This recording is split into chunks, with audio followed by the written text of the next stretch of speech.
ঢাকা শহরের মধ্যে বসুন্ধরা একটা মডেল সবাই জানে। জনাব তারেক রহমানের নেতৃত্বে ক্লিন ঢাকা এবং গ্রিন ঢাকা করার জন্য আমরা চেষ্টা চালিয়ে যাচ্ছি। আগামী দিনে আমরা একটা বাসযোগ্য শহর উপহার দিব, এটাই আমাদের মূল বক্তব্য। আজকে 17 তারিখ রোজ সোমবার আনবির বসুন্ধরা গ্রুপের চেয়ারম্যান দাওয়াতে আমন্ত্রণে এখানে এসেছেন। বসুন্ধরা গ্রুপ দেশের সুনামধন্য একটা ব্যবসা প্রতিষ্ঠান।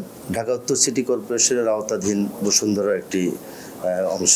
আমরা পারস্পরিক সমস্ত বিষয় নিয়ে আলোচনা করেছি। মূলত আজকে ছিল একটা সৌজন্য সাক্ষাৎ, যেহেতু তারা বড় একটা ব্যবসা প্রতিষ্ঠানের ওন করেন এবং আমাদের একটা বড় একটা স্টেক হোল্ডার।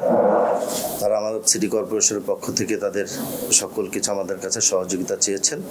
আমরাও জনস্বার্থে জনগণের জন্য এবং বসুন্ধরা গ্রুপের মতো একটা বড় ব্যবসায়িক প্রতিষ্ঠানকে আমরাও সহযোগিতার আশ্বাস দিয়েছি। আমরা তাদের কাছে সহযোগিতা কামনা করেছি। বিষয়টা হলো যে একটা নগর উন্নয়নের ক্ষেত্রে কিছু কিছু স্টেক হোল্ডার থাকে, সকলের সমন্বয় নিয়েই আমরা এই নগরটাকে গড়তে চাই এবং নগর গড়ার ক্ষেত্রে সকলের সহযোগিতার প্রয়োজন আছে।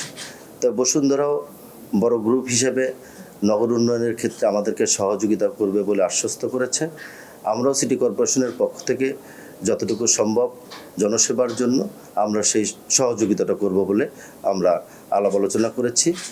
সিটি কর্পোরেশনের যে কাজগুলো আছে নগর সেবার জন্য এবং নগরের যে জনসাধারণ এখানে বসবাস করে, যারা ট্যাক্স পে করে, তাদের যে অধিকার একটা সুন্দর নগর গড়ার ক্ষেত্রে এবং আমাদের নৈতিক দায়িত্ব থেকে আমরা সেই কাজগুলো আমরা সহযোগিতার মাধ্যমে নগরবাসীকে দিতে চাই। নগরবাসী মনে করে ঢাকা উত্তর সিটি কর্পোরেশন হবে একটা আধুনিক বাসযোগ্য দুর্গন্ধমুক্ত সবুজায়ন একটা শহর।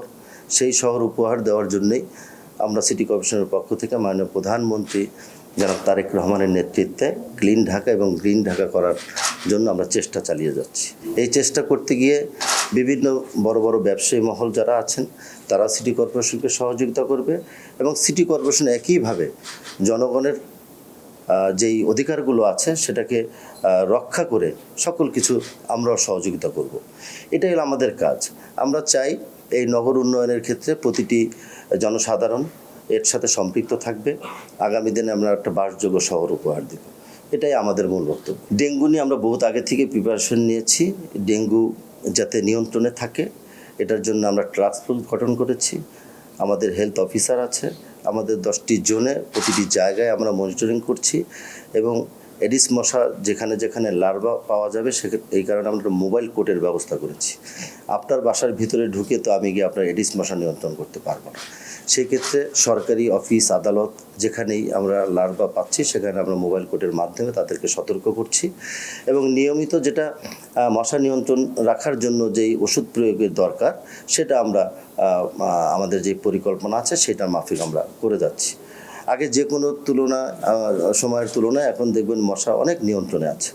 এবারের ডেঙ্গু কিন্তু আমরা এখনও পর্যন্ত নিয়ন্ত্রণে রাখতে পেরেছি এবং আশা করছি বর্ষার মৌসুম বৃষ্টি হয়ে যাওয়ার পরই আমরা সেই জায়গাগুলো হটস্পটগুলো নির্ধারণ করে সেখানে আমরা ব্যবস্থা গ্রহণ করি। ঢাকা শহরের মধ্যে বসুন্ধরা একটা মডেল সবাই জানে।